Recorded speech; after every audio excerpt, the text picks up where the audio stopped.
Thank you. Okay, here are the platform rules during the session for this evening. The moderator will guide the process of the session. The presenter will deliver information and will be interactive or reserve questions for after. Participants will raise hand to speak and will wait to be acknowledged. There will be no speaking over each other, but speaking in turn. Participants will focus their questions or testimonies on the subsection being discussed. Thank you so much, platform, for always abiding by these rules and showing respect one to another, showing that we are a very respectful platform. And now, without further ado, what we've been waiting for, our presenter for this evening is Mrs. Jeri Kelly Russell. Mrs. Russell is a Bahamian, a resident of Grand Bahama in the Bahamas, the same island that I'm located on. And here is a short bio about our presenter tonight. First of all, she is married to Mr. Justin Russell. They have one daughter together, Gianna. And Ms. Russell has been in agriculture for some years. She received a bachelor's degree in business management from University of Bahamas North, that's here in the Bahamas, and a master's in agribusiness and marketing at the University of West Indies in Augustine's campus. Mrs. Russell also was responsible for, well, her thesis on food security was the first Bahamian thesis accepted at the campus, which is a very big thing. So congratulations to her on that for having accomplished that. She has a career background in farming, having worked as a farmer in field to fork farm in New Providence, our main island here in the Bahamas, in addition to teaching agribusiness and agritourism at our agricultural institute called BAMSI. In addition to that, Mrs. Russell is also our agriculture officer to the United Nations Food Agricultural Organization. So what she's bringing tonight is information from a vast background that can help us, even though we're looking for operating within small spaces for food sustainability. There is a great importance for it, and she is the one who will bring it to us. Now, we have been listening in the news from a few months, maybe a year or more, about our food sustainability, global food sustainability. And this is one of the things that we need to get adjusted to for the difficult times, because on the horizon, there seems to be a major problem with our supply chain for food. So tonight's presentation will help us better be prepared for it. So at this time, I would like to invite Mrs. Jeri Kelly Russell, who is our presenter tonight, to present for us. We are privileged to have you presenting for us this evening, and we look forward to the wonderful information that you'll be giving us, creating enthusiasts in farming and agriculture. Ms. Russell? Good evening, everyone, and thank you, Mr. Ferguson, for having me on this platform to share with you all the importance of growing your own food. At the end of the day, we are preparing for uncertain times, but we do want to just begin on simply growing our own food. I just sent the request so that I could share my presentation. If that can be allowed, I'll appreciate it. And my apologies, my camera isn't working, but I assure you that I'm the person on the picture there. That's fine. All right. So just let me know if you can see my screen, if it's okay. Thumbs up.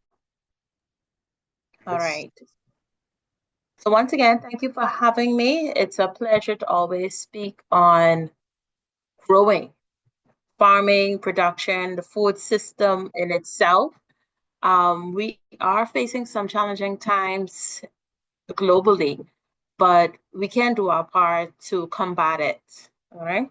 So I'm just going to have a short presentation tonight. I see that we have several persons here from various places. If it's possible, you can just put where your name and where you're from. That'll help me out to ensure that the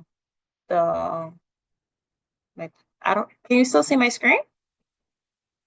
I'm Yes. sorry. Okay.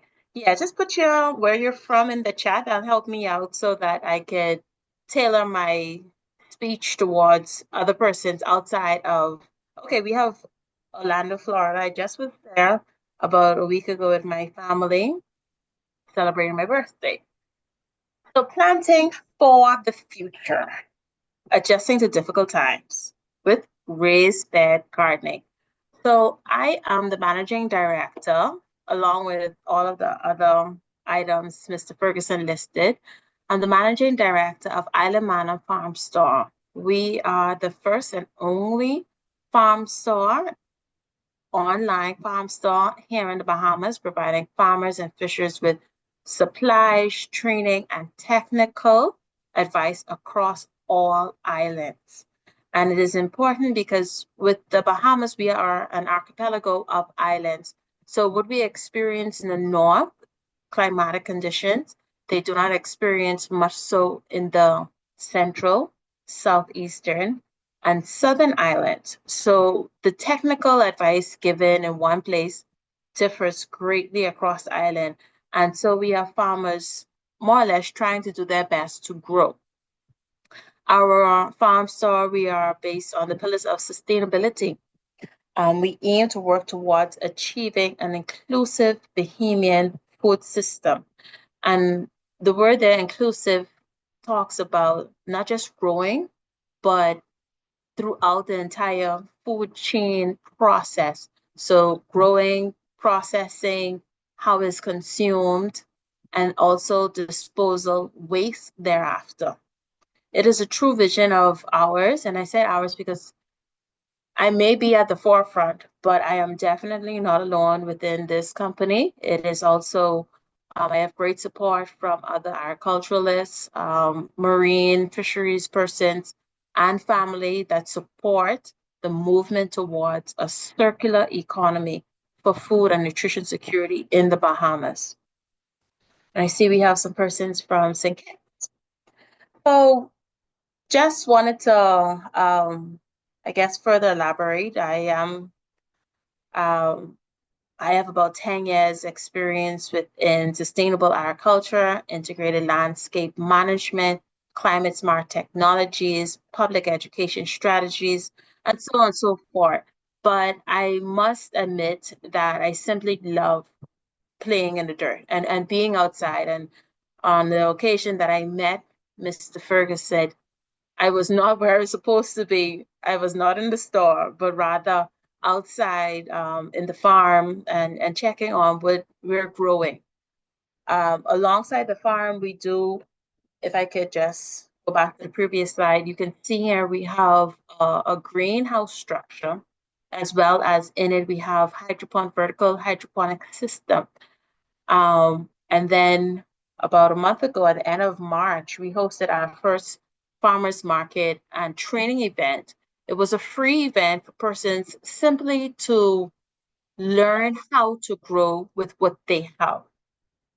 Um, we don't have an extensive piece of land or anything of sort, but we have an area, and I decided to grow because of the need.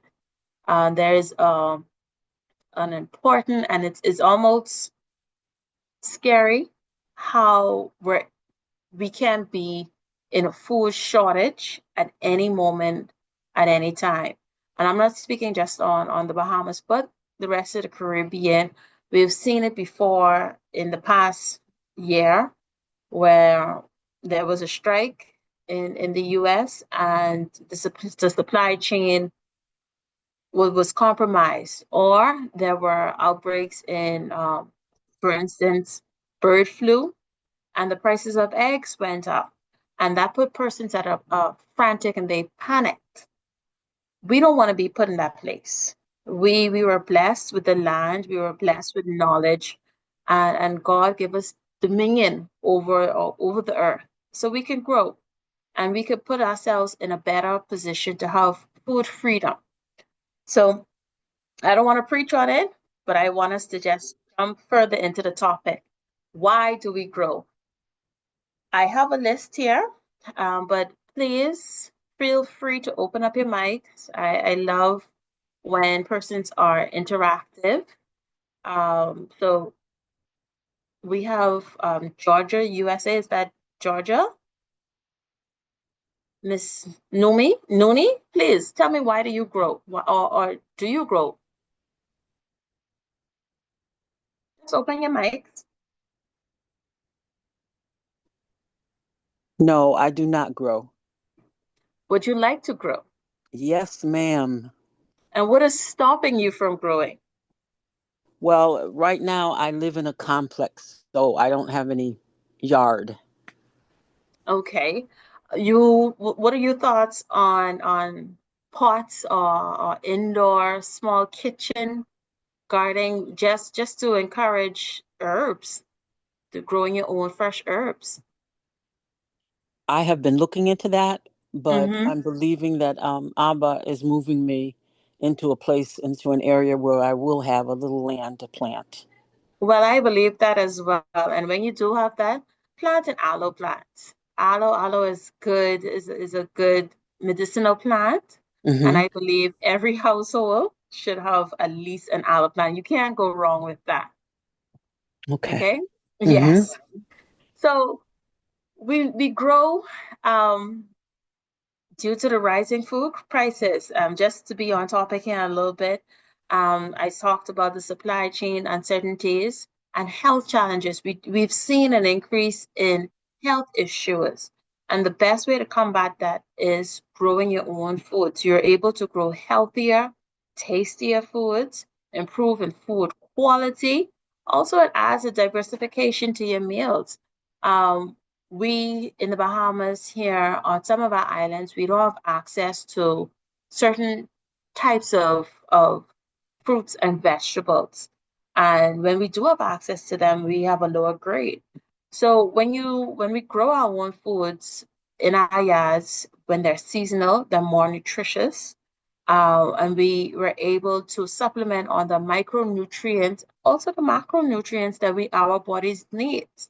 That's a main reason why most persons grow. Also, Ms. Noni, how I mentioned, just growing herbs. If you're able to grow your own basil, that's an herb that you can not have to buy. So you're able to lower your household food bill, and in turn, national food import bill.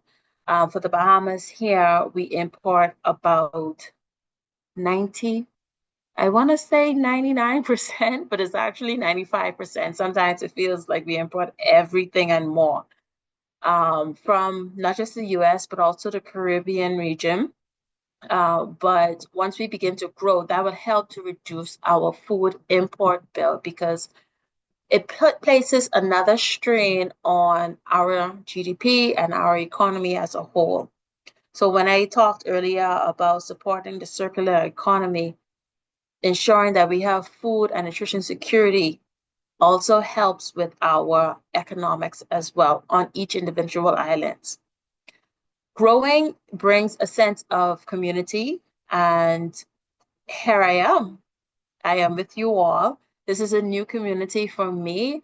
Um, I'm excited to even learn more about the community here, and possibly attend another presentation, because I do believe that what you guys are doing, informing persons on how to prepare themselves, that's a part of community development, sharing and growing experiences. That's key to being human and humanity. And that's what growing does. It connects you to what it is to be human. as simple as that. And what we're placed on this earth to do. Growing strengthens family bonds. You talk about cookouts. Americans love their cookouts, and we always in the Caribbean region, well, Trinidad, we like to line. In the Bahamas, we go to fish fry. It brings together family bonds. I also talked about possibly increasing household income. We lowered the food bill, but we could also increase household income. But once we grow, we're able to share with others, and in turn, you could possibly sell. Many times when we have market events, I often receive produce from backyard farmers. They'd be like, Jeri, I just have a lot of hot peppers or a lot of tomatoes that I can't consume. Why don't you carry it to the market for me? And I'm delighted to say that this is what is grown in someone's backyard. And even with that, person's purchased it, and I'm able to carry back funds. And oftentimes, when I carry back funds to those who would have provided me with produce from their backyard, they give it to charity, or they purchase, say, for instance, fertilizer for their neighbor. So it creates a sense of community. When we talk about the impact on climate change, once you grow, you reduce the carbon footprint. And even that has a further play on preparing or mitigating natural disasters. If we reduce the amount of carbon, we reduce the amount of the possible reduction in hurricanes or other natural disasters caused by the increase in transport. And food is one of the main items that is transported globally. So when we think about adjusting to difficult times, we can do so through local food production and self-reliance. Raised bed gardening is very simple. You don't need a lot of space. And you can start from what you have. You could just have simply, I guess, a small container. I know this may not be technically a raised bed, but you could have a small container of maybe a 10-gallon grow bag, and you could begin gardening. You could begin planting one seed, realizing you have a green thumb, and eventually you will grow more. So my topic today, to ensure that we can prepare ourselves for difficult times through food production, I'm going to focus on raised bed gardening. What is raised bed gardening? This is gardening within an open bottom frame or contained area that's generally placed over an existing soil or a soilless area. This frame is then filled with a growing medium, usually consisting of topsoil and compost. Through several types of growing mediums can be used. So moving from, I guess, on the screen here, that would be from my left to right, you will see the tabletop, where this is one form of a raised bed garden. Then you have the aluminum form, you have other wood and cement. Do not be taken back by this. You do not need anything fancy to begin. You just need it to be containerized. I've seen persons who use recycled wood. Some persons use even the harder card box to begin. The key is to begin. Once you begin your journey for food freedom. There are many benefits of raised beds. First off, no initial tilling. Sadly, we have a stigma where agriculture or farming is a poor man's choice of career, or a poor man's job, where it's just back-breaking. But with raised beds, it gives it a different approach. You don't have to, doesn't have to be so laborious. Okay, it can be built within your own dimensions. If you have issues standing or bending, it could be built high enough, 24 inches in depth, for you to just reach over and harvest or plant. There's very little weeding at times. It is great for small spaces. It prevents soil erosion, allows for soil amendment. A soil amendment, in this case, meaning more fertilization, pH adjustments. It reduces in soil pests and disease, especially when native soil is in use. And we'll talk a bit on the soil composition in the next slide. Also, raised bed can be mobile. As you see with the tabletop there, if it's built smaller, you can, in fact, move it to another location. If you need to move it indoors during the winter, that is possible. You can move it outdoors or another spot in the yard. That is possible. Okay. And then there's less chances of compacting the soil. It can be built, I mentioned, using safe, recycled, or inexpensive materials, items. I've seen raised beds that that were from old tubs that they had taken out. They just put some soil in it and began planting. What using the main benefit in this case is that it allows you an area to plant, which you need to plant in order for you to grow and to eat healthy and just to have another option to going to the stores. At the beginning of this month, within the first week, we held a raised bed training. And one of our participants noted that she didn't have a green thumb. However, when COVID came and we had a mass lockdown, she didn't know what to do. She, out of panic, actually, she just got one. She asked her husband to build her a raised bed, and he did so. And it was one bed, and she planted, and she grew, she harvested, she enjoyed it. And the COVID lockdown would have been in March, April of 2020. I visited her backyard.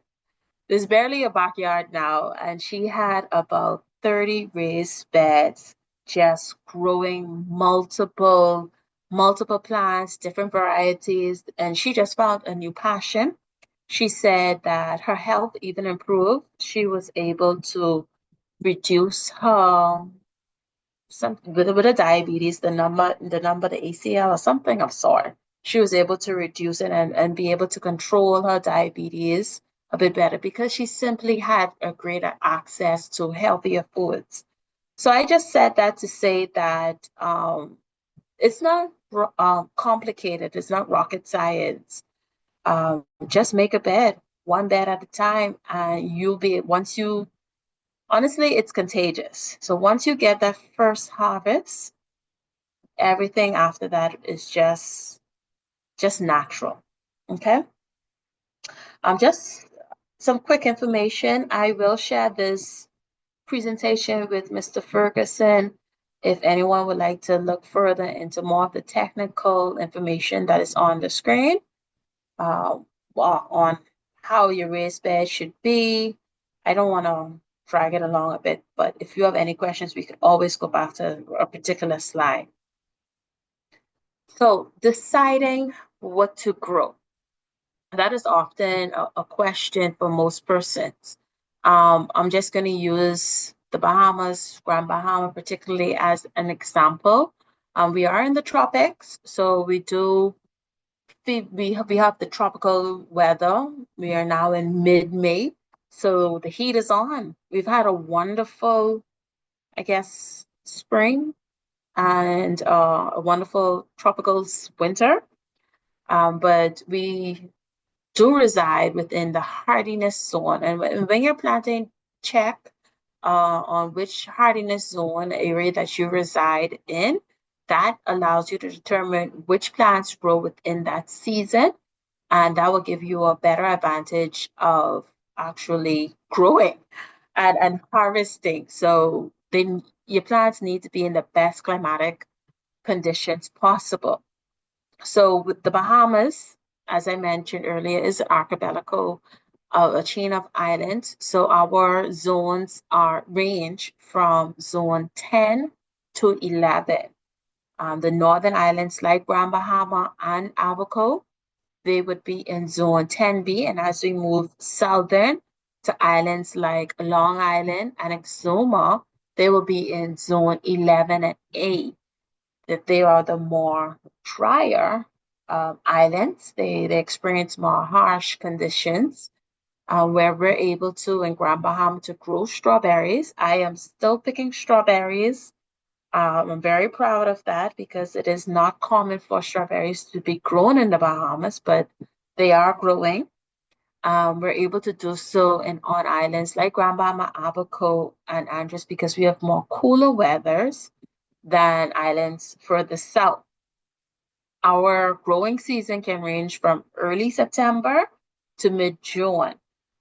Often I've been advising persons to prepare themselves for the crop season. However, be mindful of the storms that can come because we do have our hurricane season between June 1st and November 30th.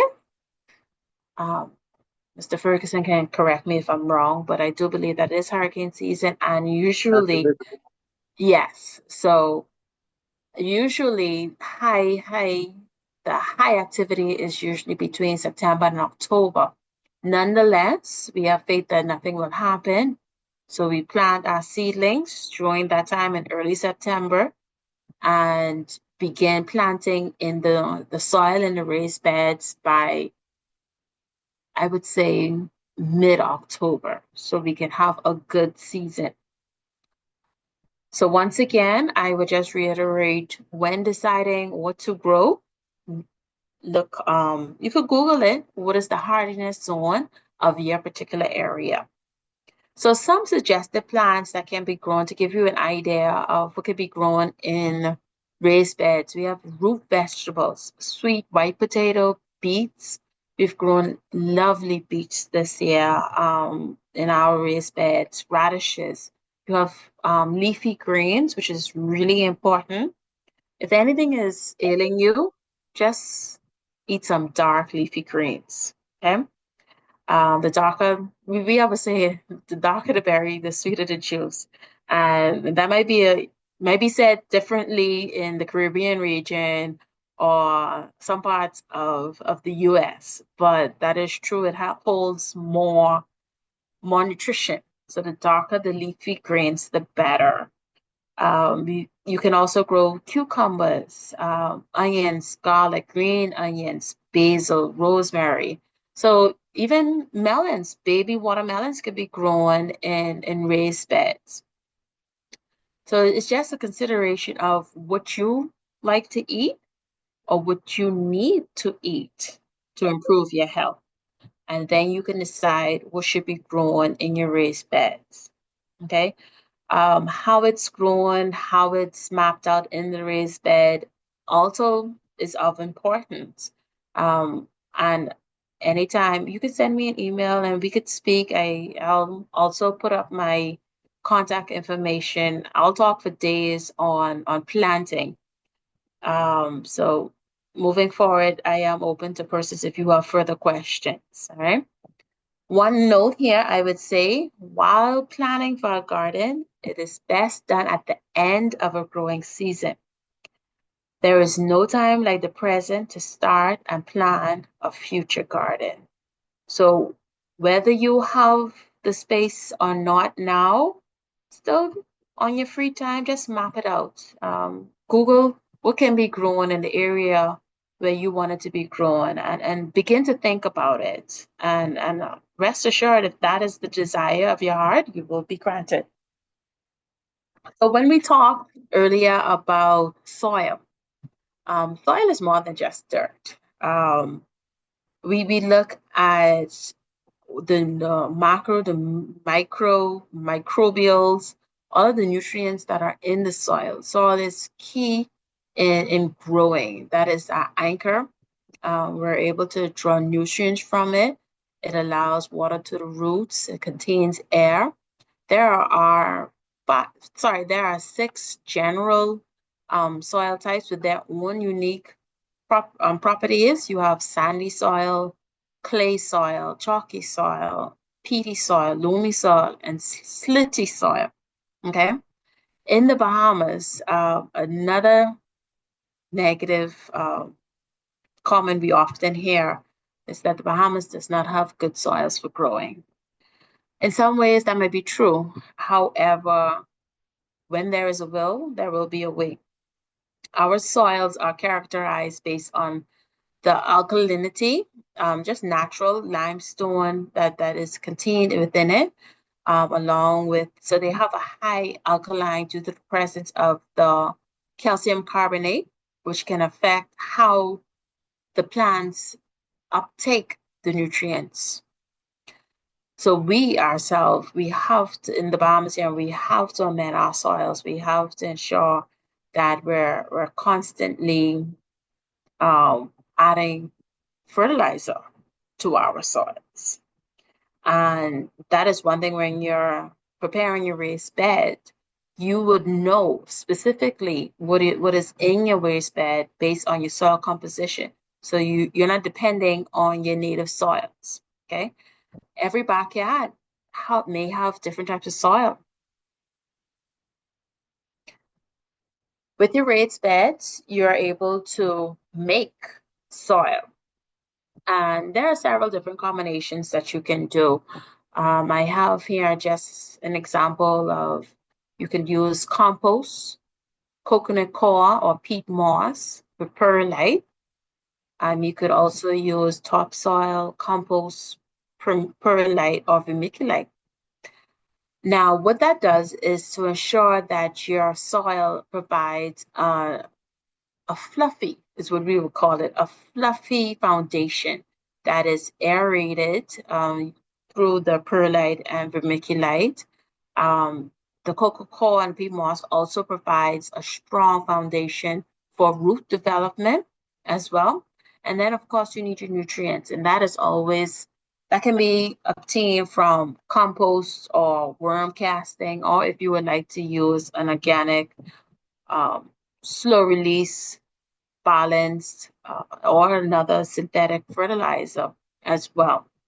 Okay, so different ways of making your own raised bed soils.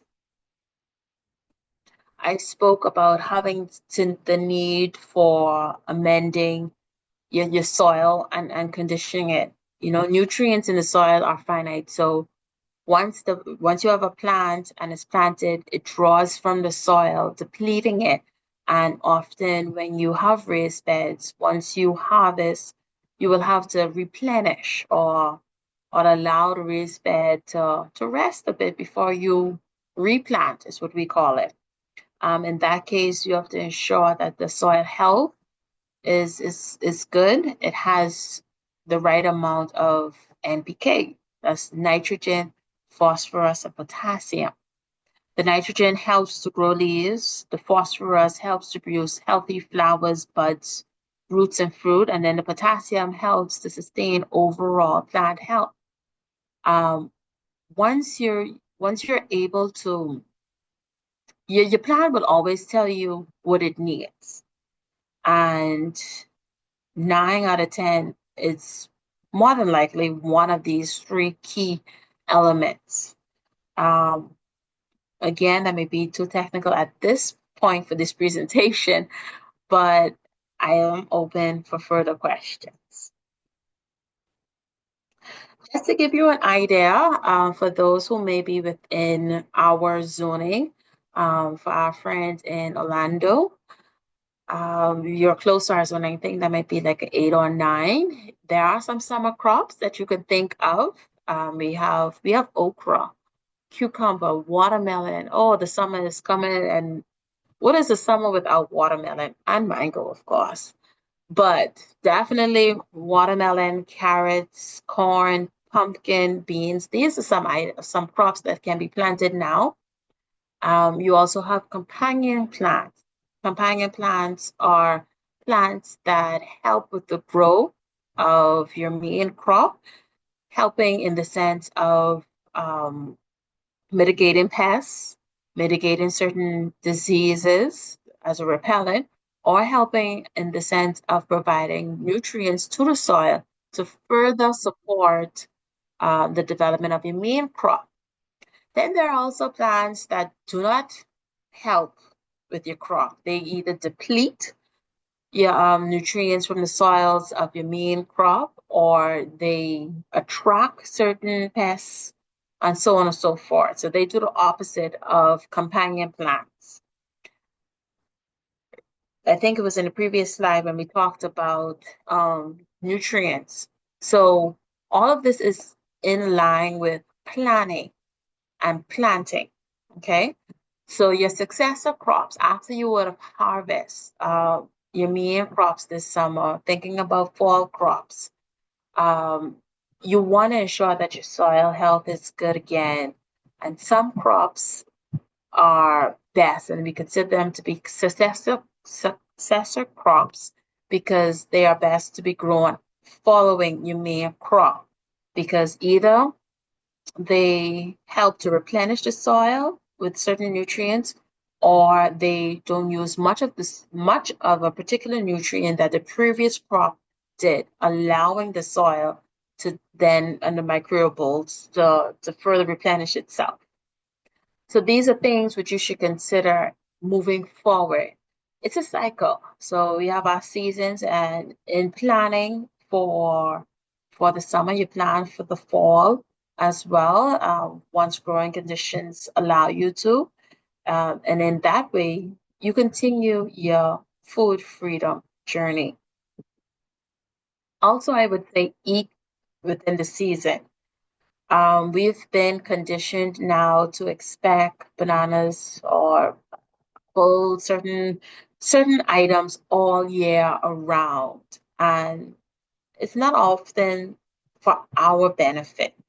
Sometimes these items that we see all year round, they are pumped with chemicals that are harmful for us, and they're only marketed. When we bite into them, they have no flavor, no nutrition, but they look pretty.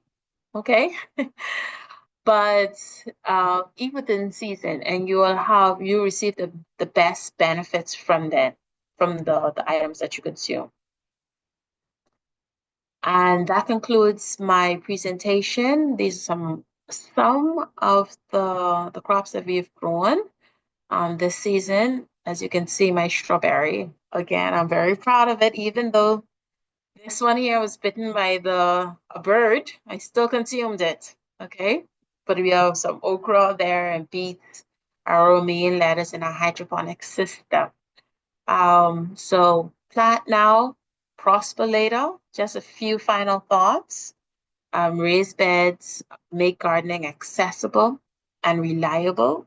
You know, when you're able to harvest your own lettuce. I haven't bought lettuce at the store since December, and it just feels good.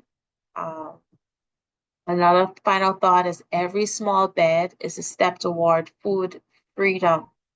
Start with what you can and where you are.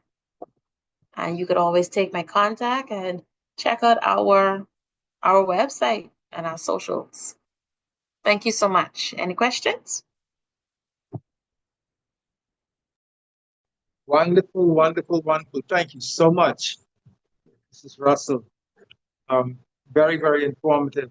As a matter of fact, I thought I knew some things about farming, but you actually gave me some ideas. You put things in perspective. I greatly appreciate that, and I'm pretty sure that the platform does also. Um, Things to consider. Excellent. Um, I want to touch on the our supply chain for foods and its present global condition. There's things that should be considered, and you began to hit on it. but I want to drive it home for the platform. What's actually happening on the global scale? Um, the world's two largest suppliers of wheat has been in conflict for more than 2 years. The unpredicted weather has actually destroyed um, and reduced harvests around the world in various crop types. Then we have shipping problems because there are some blockades, there are some uh, tariff wars going on. All of this is affecting the price and availability of food. These are things that we should consider in light of the information that we have been given tonight, primarily because if food is a basic necessity, food, water, shelter, the basic necessities, these are things that we can actually um, do to ensure that if when things get worse, we can at least sustain our households. So the information that is so helpful, especially with the raised gardens. I want to encourage anybody on the platform. If you have a question, please ask Mrs. Russell. Um, she's very knowledgeable, especially no matter what your location is, to help and get her contact. Even this short presentation has sufficient information to get people going. And I know that there are some.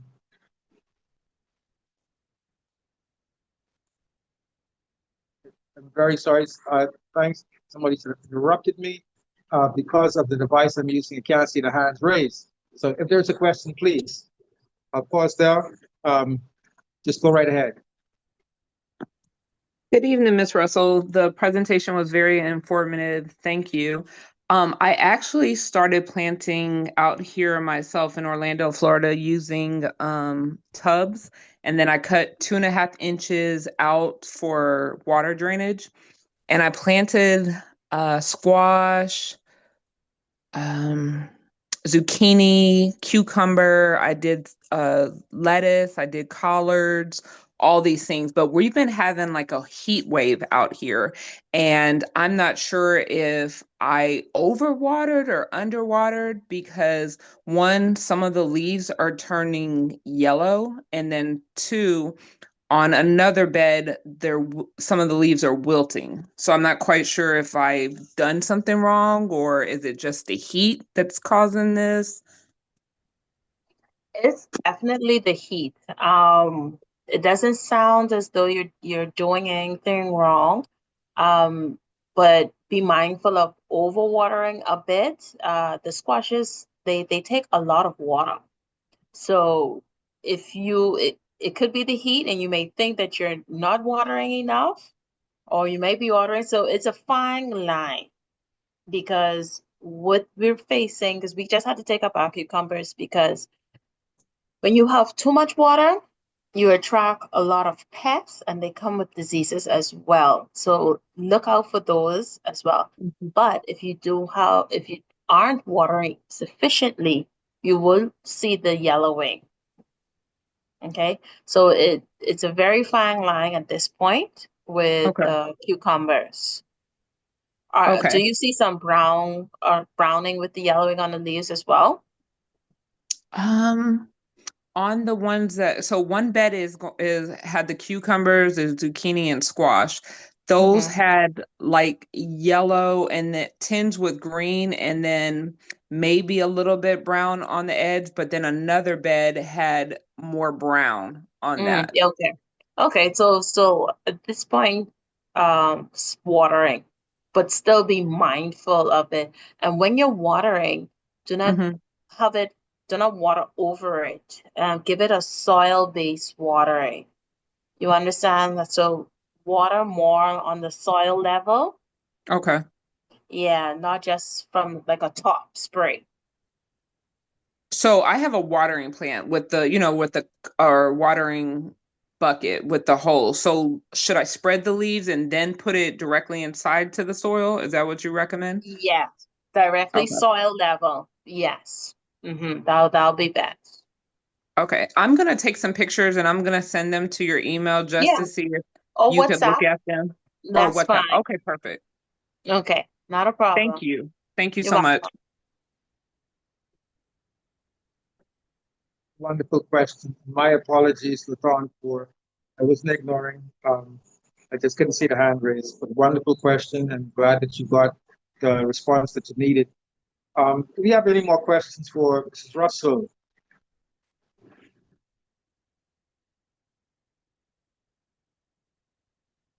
Okay, a hand is up. Yes. Oh, Sharon Hensabah, and then our president, Dr. Cardi. Sharon Hensabah. Okay, thank you. Yes, it's a wonderful presentation, Mr. Russell. Thank you so much.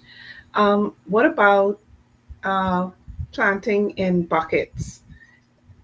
You know, if you don't have a raised bed, uh, what do you think about that? It depends on the crop. Um, but like with the plastic buckets, I'm thinking, the industrial buckets, which you may mix up different. Is that the type of bucket you're talking about? Yes. Yeah. You may be able to grow a potato, Okay. but you would need more aeration Okay. in the soils, and the bucket won't provide that for you. Okay. Yeah, but container gardening is doable if you can get some grow bags. That will work just as fine if Mm, if, if that's what you have access to. okay. Just start growing. Okay. So, all right. Thank you. Thank You're you. welcome. I'm I'm trying to grow one or two things as well. So, Mm-hmm. Mm-hmm. um, I had some red bell peppers, I think, during the lockdown, Mm-hmm. and actually, same thing like your friend. I didn't think I had a green thumb, but I started you know trying and planting some stuff, and I actually was able to share bell peppers with family and friends. It's a good feeling, right? It was a great feeling, to be honest with you. Uh-huh. So, and I started really trying to, understand it a bit more. But I do like the idea of the raised beds because it, I think it'll save your back too, that Yes. bending over and stuff. Yes. Um, Mm-hmm. and I really do like that idea. And away from the pets, from the dogs and the animals that do come in the yard. Mm-hmm. I think the raised bed is a very good idea. So I appreciate Yeah, it. you're welcome. Thank you. Thank you very much.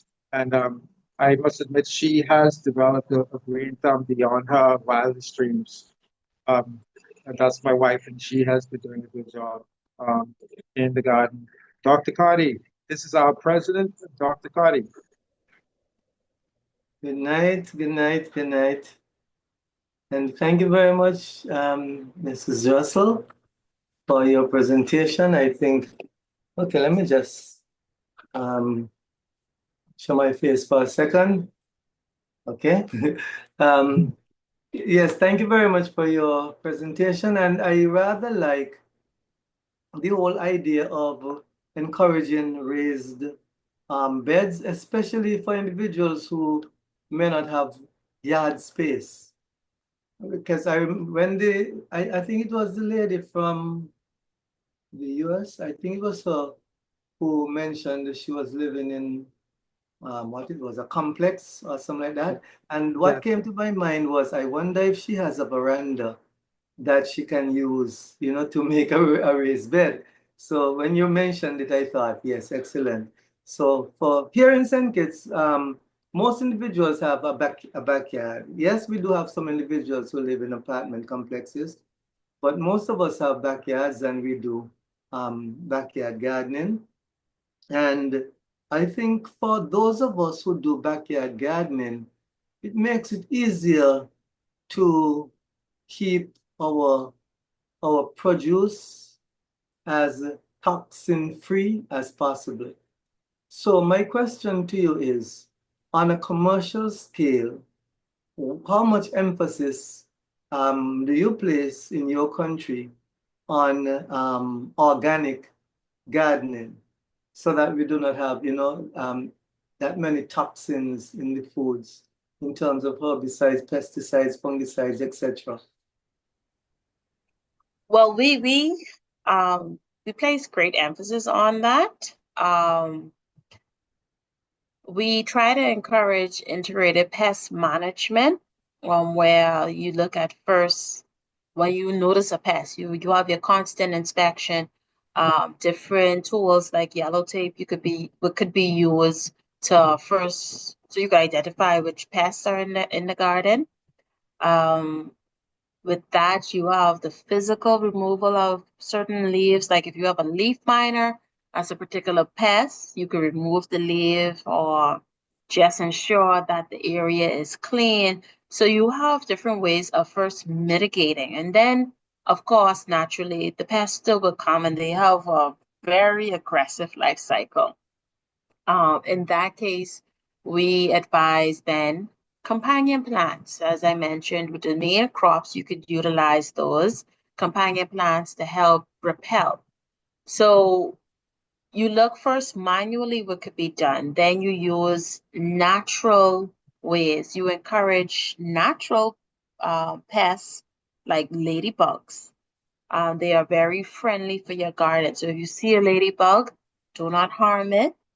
Usually when you see it, that means you have a pest that is feeding on, but still be mindful and welcome different pests that can help your garden. So we take a more integrated pest management, and then when we aren't able to mitigate using those or those ways, we do have some safe agrochemicals that we use. Even within our store, we do sell some safe agrochemicals that we do not encourage first, but we also suggest because some things like aphids and whiteflies, they are hard to get rid of. Um, and then when it becomes too much, I always advise persons just to remove the crop, okay, or prune it back a bit to reduce the pest.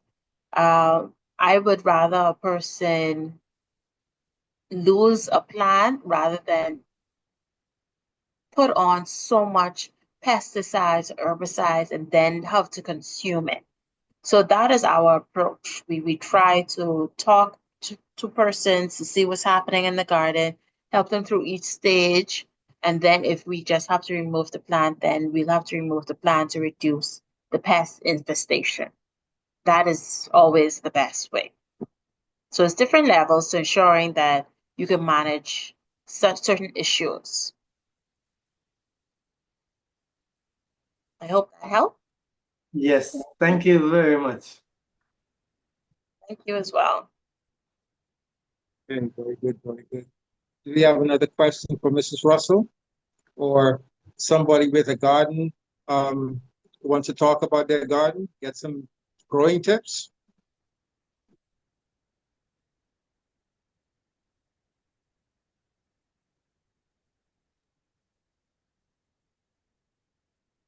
I guess I can probably share a couple of things. Because my wife and I, we do backyard gardening. In fact, I practically grew up doing gardening. My dad got me into the garden as a little boy. Probably by the time I was 5, 6 years old, I was helping him in the garden, and I've been in the garden ever since. But right now, my wife is the main gardener because I have a back problem, and so I do not do too much bending. But one of the things I have observed is that there is so much that could be planted in a small space. So for individuals who might be thinking, I don't have a lot of space, what can I grow? As Ms. Russell indicated a while ago, it's about utilizing what you have. And I remember just the other day I shared with Quinn. I told him afterwards, we were talking on the phone, and I turned the video on, went out in the backyard and showed him our garden. And unfortunately, I didn't record it. But just to let you know, in our backyard, in an L-shaped form, just against the wall, we have quite a number of things growing. In my mind, let me see if I can start on this end. We have the herbs such as lemongrass, lemon balm, basil, different types of basil. We do have aloe vera, quite a number of aloe vera trees, rosemary, oregano. So we have herbs that we could use for making teas, as well as herbs for seasoning.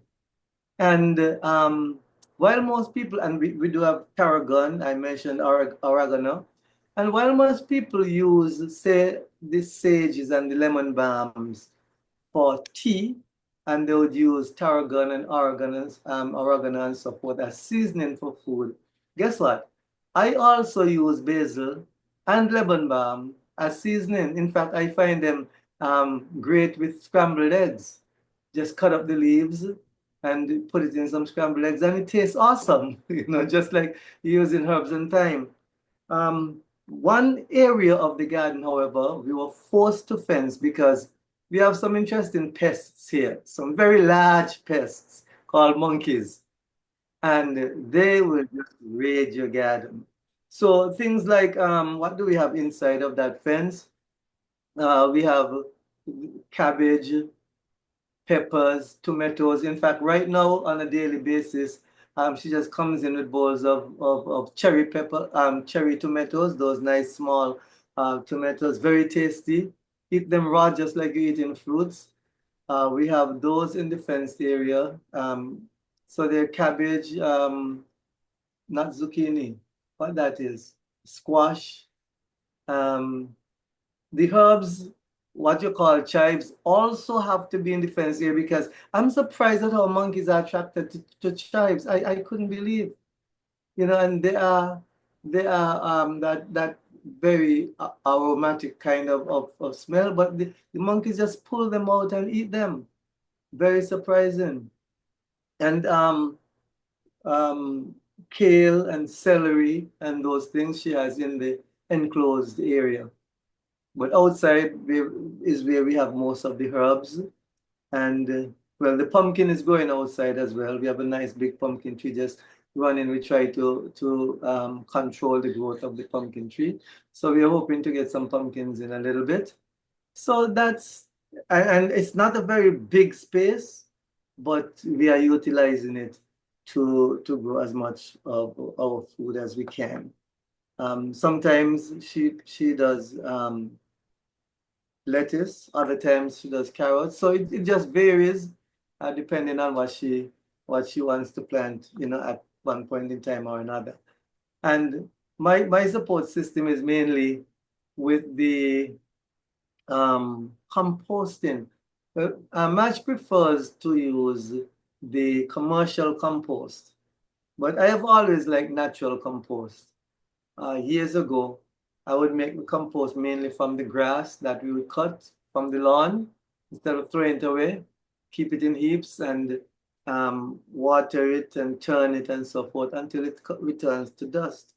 In fact, just to digress a little bit, I had my niece living with us from the time she was 2 years old. And by the time she got to age 7, she understood the concept of life and death because she was able to see the grass growing and then actually turn into dust, to dirt in the compost heap.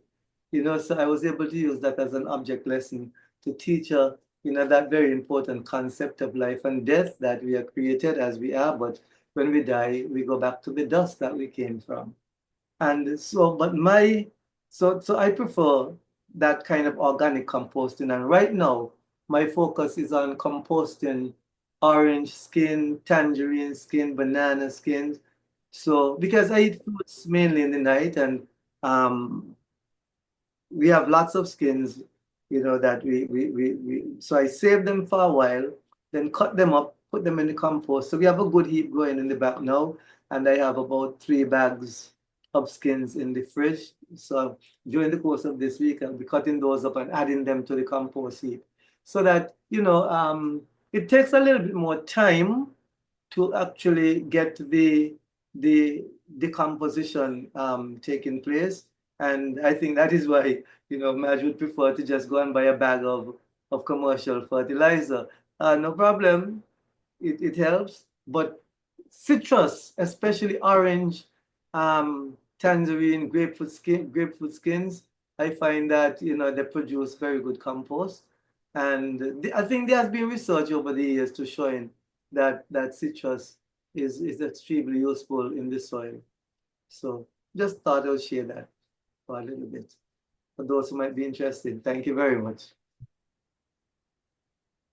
Wonderful, Dr. Kari. Wonderful. And I could testify, I saw the backyard garden in the L shape alongside. And I was very impressed at the utilization of the space. And it's good encouragement. And I do hope that this presentation by Mrs. Russell has sparked an interest, even if you plant an indoor plant, like she suggested, in the kitchen, a small potted plant that you can care for and actually begin to cultivate and nurture that growing enthusiasm. One of the things that Mrs. Russell mentioned, I'd like to reiterate, is the social interaction that is enhanced through farming, getting the whole family involved, getting the community involved, because it's not only social building, but it also has individual benefits. We as social creatures need each other. And if we can exist in a peaceful environment, it helps each person to grow. So that's a major benefit. Then in addition to that, something that Dr. Kari always promotes, the grounding, our touching the ground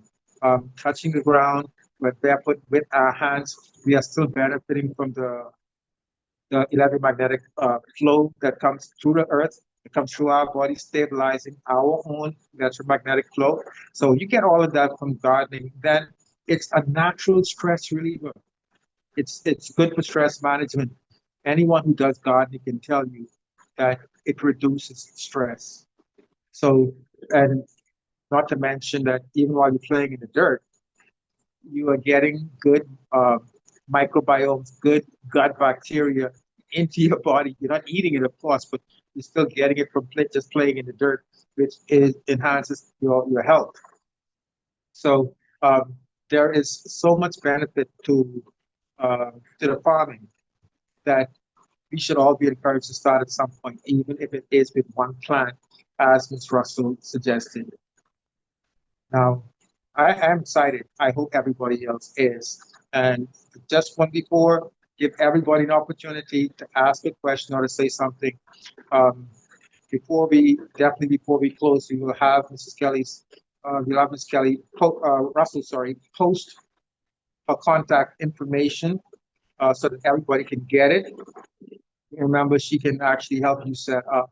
And her Island Manor Farms set up backyard farms also for anybody in the Bahamas or in Grand Bahama who wants the hands-on, or even if online, I'm pretty sure she can still organize and direct that.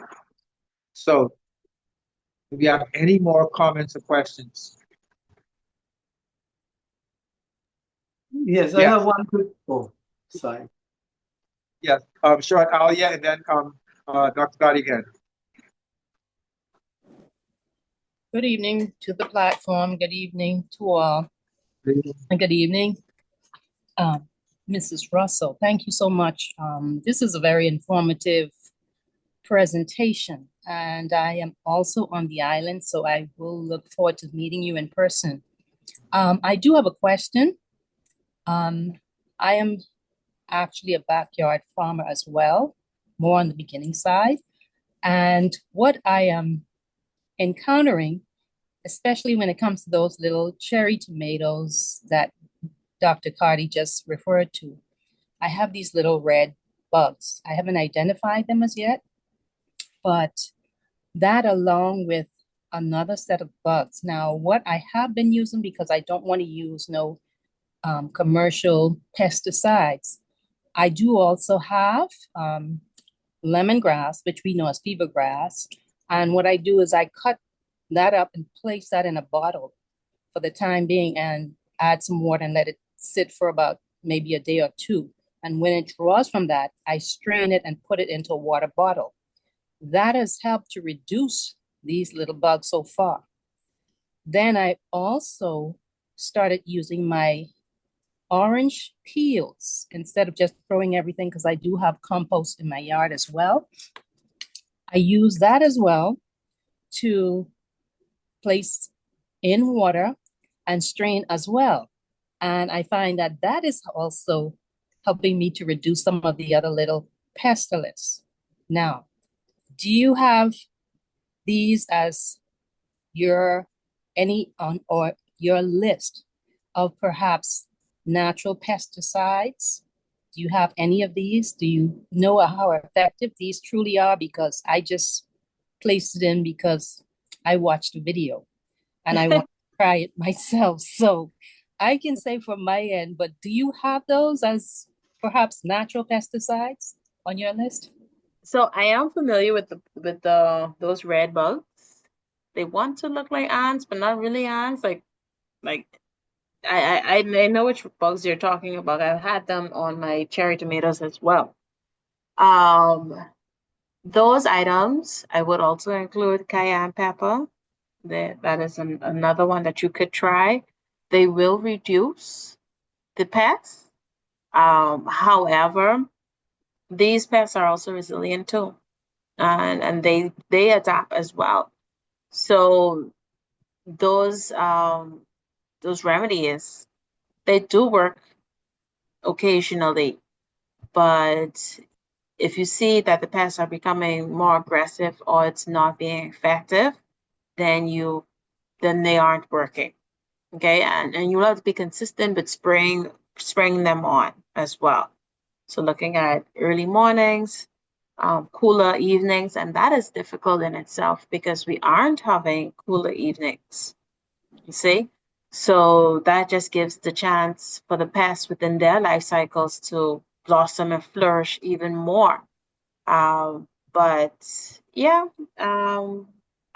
we also in the store we sell a safer agrochemical that can help to reduce them.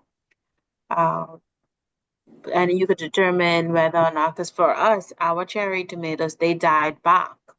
Some are still struggling to produce, but their season has passed. So we just took them up instead of fighting the pests. So that's another decision that you can make. If your tomatoes are flourishing, continue, come, let's talk and see how we can reduce the pests. You could try the cayenne pepper, and see how we could go from there. Okay. Thank you Yes, very ma'am. much. Thank you very much. Appreciate that. Thank you for that question. And suggestion, sure, Alia. And Mrs. Russell, if you don't mind at this time putting up your contact. So those who definitely want to contact you can contact you. Corinne, Okay. it's up. It's at the bottom of that page, just below. Yes. Thank you. There you go. Okay. Thank Can you. everyone? Thank you, everyone. You're welcome. You're welcome. Thank you. Okay. Everybody's getting that address and cell number, email address, cell number.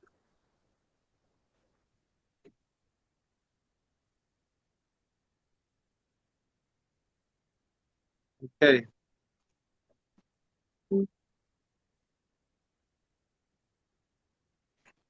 Well, at this time, I just want to express to you, Mrs. Russell, the gratitude of RSRMI and this platform for the presentation that you gave tonight that has been so helpful and on time. It's helping us to add to our toolbox of preparation for difficult times. And indeed, what you gave is highly appreciated, and we do look forward for more interaction with your skills and talents concerning agriculture. So, on behalf of RSRMI, acronym for Rapid Shalom Restoration Ministries International, President Dr. Cardi that was talking about his L-shaped garden, Nurse Juliet, who's not here, and also, of course, Brandon DeVoe in St. Kitts running the platform, and again, our volunteer chaplain, Mr. Collins. I'd like to say thank you very much. And I want to say thank you to the platform also for taking the time to invest in yourself, because the information that you're receiving is for your benefit, and the benefit from these presentations, this one especially, as well as the past and those are to come, are to help us deal with difficult times and not be frantic like persons who are not aware, and allowing what they see to actually affect their ability to stand.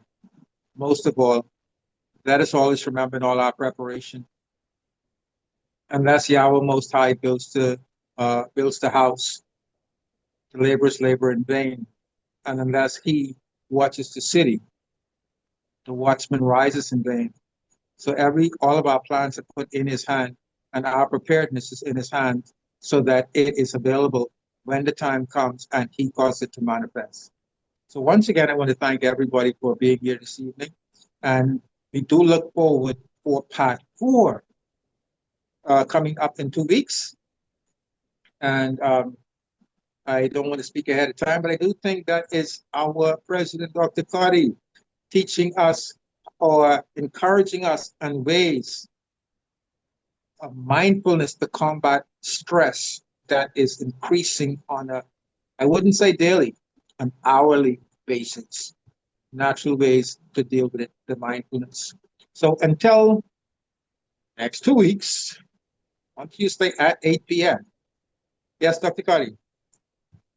Yes, Cornelia, just before we close, I did have a question to ask. I'm wondering if you would entertain that question, please. Yes, sir. Yes. Mrs. Russell, Dr. Cardi has a question.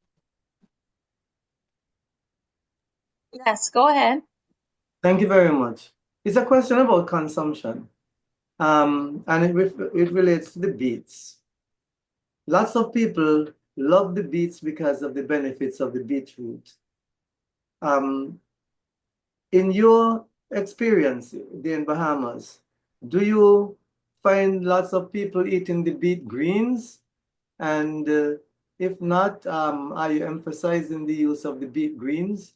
And what would be the benefits of using those greens, in addition to the root itself? Well, this season when we grew beets, that was one of our top sellers, and we had lovely leaves. Persons asked that they didn't want to throw it away, and we encouraged them to just simply either saute it or include it in their salad greens. And we got feedback that they did so, they enjoyed it, and I'm hoping that next season that we could grow some more.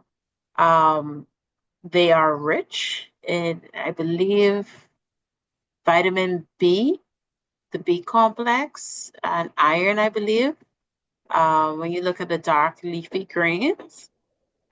So I usually encourage persons to eat the greens, and I've received feedback that they are consuming it.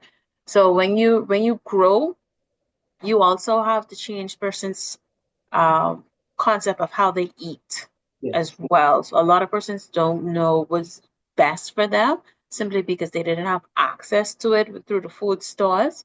So growing also allows persons to change their eating habits. Yeah. Yes. In addition to that too, beet greens, they also help to boost your immunity. And so, to get the immune system going, preventing colds and flus and so forth.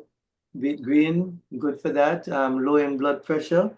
So for individuals who have blood pressure problems, you'd want to increase your use of the beet greens. And believe it or not, they also help in bone strengthening because of the minerals that are in them, the calcium, the potassium, and so forth. So yes, they are indeed packed with nutrients. And so we want to encourage people to go for the greens in addition to the roots. Thank you very much. It was the picture that you showed there that, spurred the question. I gathered that, but I enjoy talking about it as well. Yes, thanks. Yes. Once again, thank you so much for having me, and please, I look forward to remaining a part of the community, and I will, Mr. Ferguson, you have my contacts. Anything else that comes up, please. I'm open to the invite, open to being a participant. Once again, thank you so much. Again, our gratitude for you being here is overwhelming. So again, we thank you for your time. And I know you mentioned that usually this time you're putting the baby to sleep, so take away from the baby time. So we do appreciate the sacrifice. And once again, we thank everybody for being here this evening. And this evening, in closing, who better to close than President of RSRMI, Dr. Cardi. So as Dr. Cardi closes our platform in prayer, please bow your heads. And we do wish everyone a wonderful evening. Dr. Cardi. Yes, let us pray. Oh, Abba Father, our Elohim, we do want to raise our voice in thanksgiving for the wonderful day you have given to us and for the opportunity to come together and to sit at the feet of Mrs. Russell and learn from her. We recognize that this was one of the very first things you gave us, agriculture. Because as soon as you created this earth, you gave us the plants for our food, our medicine, and just for our nourishment. And we want to say, Toda Yahweh, thank you, Father, for the blessing of the plants that you have given to us for our nourishment and for our healing. And we pray that as we leave this platform, that we would leave with a view to applying the things we learned tonight so that we can not only reduce the amount we spend on external things, but that we can become more healthy as we eat organically and from our own backyards. Thank you very much for your blessings, and we pray that as we go to bed tonight, that you watch over us. May your messengers gather around us and keep us safe until tomorrow, according to your will. B'Shem Yahushua. Amen. Amen. Amen. Amen. Thank you very much, Dr. Kari, and shalom and good evening, everyone. Laila Tov, for those who know Laila Tov, good night. See you in 2 weeks. Shalom. Shalom, Shalom. Laila Tov, everyone. Good Laila night. Tov. Good night. Night. Laila Tov.